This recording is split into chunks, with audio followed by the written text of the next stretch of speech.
Well, there she is in all of her 7-pound glory. She thick. I did print this very heavy because I wanted it to be heavy, because this gun, as a stamped steel gun, was very heavy.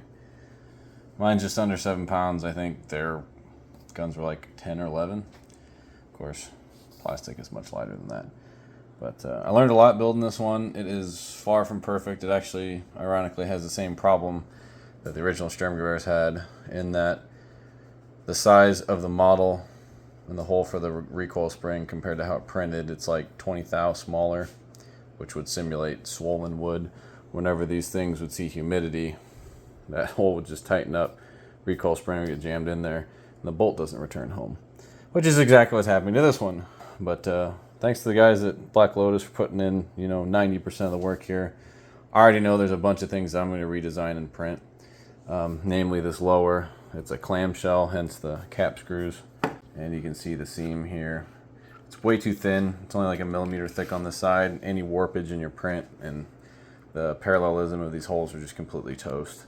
And that's why this trigger doesn't reset 100% of the time. If you clamshelled it, had one uniform piece, you would maintain that parallelism a lot better. So I think I'm going to redesign that as a complete lower unit.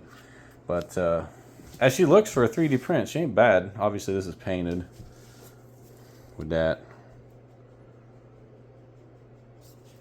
But yeah, pretty neat.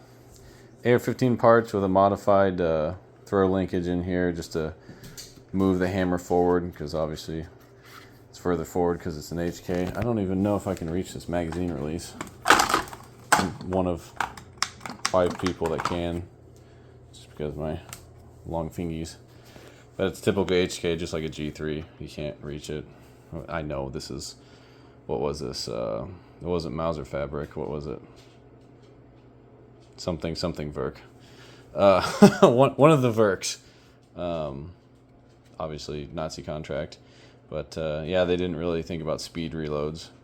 I think the Black Lotus guys are thinking about shortening this and making it so that you can drop in an AR trigger pack, which would be awesome. Don't need all the plastic linkages. Prone to failure, especially from heat.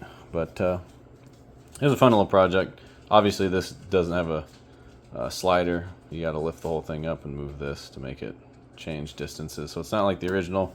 That obviously does nothing. I already broke mine because, just grab it there. It's plastic. It breaks. And I just put this fun little muzzle brake on it.